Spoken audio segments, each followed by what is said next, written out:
The message came through while her sister was sitting across from me, slowly stirring sugar into a glass of red wine she didn't even intend to drink. My phone vibrated once, then again. I didn't need to look. Some instincts never fade. When I finally did, the screen glowed with a name I had taught myself to stop flinching at: my ex-wife. We need to talk, urgently. I felt my jaw tighten, not in anger, in amusement. A year of silence, and now urgency. I tilted my phone just enough so her sister wouldn't see the screen. Then I typed, "Another time. I'm on a date with your sister." I didn't add a smiley. I didn't need to. Across the table, her sister looked up at me, eyes soft, unaware she had just been turned into a psychological weapon. My phone stayed quiet after that. Too quiet. And in that silence, something shifted. Not relief, not victory. Something colder. Because people only reach out in panic when something they buried is about to crawl back to the surface, and I already knew whatever she was hiding had finally started to rot. When I married her, I thought I was stepping into a future, a home, a partnership, but what I really stepped into was a carefully rehearsed performance. She was warm in public, cold in private. Affection felt scheduled. Sex felt obligated. And yet she guarded her phone like it was breathing. I used to tell myself I was paranoid. That's how emotional manipulation works. You gaslight yourself so they don't have to. The divorce had been sudden. She said she needed to find herself. Translation, she was already somewhere else, with someone else. I never got proof, just fragments, a locked phone, deleted threads, late nights that didn't match her calendar. So I let it go, or at least I let it sit, because the truth is, when something doesn't make sense, it doesn't disappear, it waits. Her message now wasn't about closure, it was about fear. Fear that I knew something or that someone else did. And then there was her sister, sitting across from me, smiling. The irony was surgical, because her sister didn't just know my ex, she had been close to her secrets. I didn't confront anyone. I never do.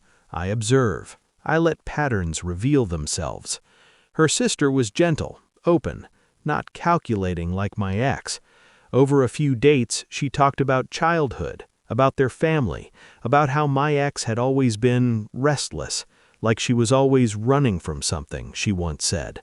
I nodded. Inside, I was already walking through doors. Then I did what I should have done a year ago. I hired someone. Nothing dramatic, just records, phone logs, travel receipts, the kind of paper trail people forget exists.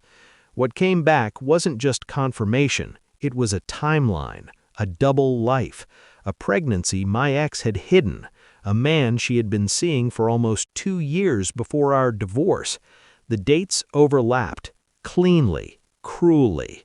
The child she claimed she'd lost, she hadn't. She'd just moved it, to him. I sat alone in my apartment, staring at the file. No shaking, no tears, just the dull, hollow sound of every memory being rewritten. That night, her sister texted me, "Are you okay? You've been quiet." I typed, "I just learned something about your sister." 3 dots appeared, then disappeared, then appeared again. I didn't push.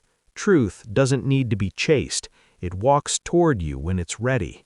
The next day, my ex showed up at my door, eyes red, makeup rushed, the look of someone who knows their narrative is collapsing. "I need to explain." I handed her the folder. She froze as she flipped through it. Dates, photos, hotel receipts, the birth certificate, the name of the father, not mine. Her knees nearly gave out. "It's not what you think." "I know exactly what it is," I said quietly. She started crying, not for me, for herself, for being seen. That's the difference. "I texted you because I thought you were going to tell her," she whispered. "Your sister deserves the truth." I leaned in. So did I. Later that night, I sat with her sister on a park bench. I didn't touch her, didn't soften my voice. I simply told her everything, slowly, clinically. She listened.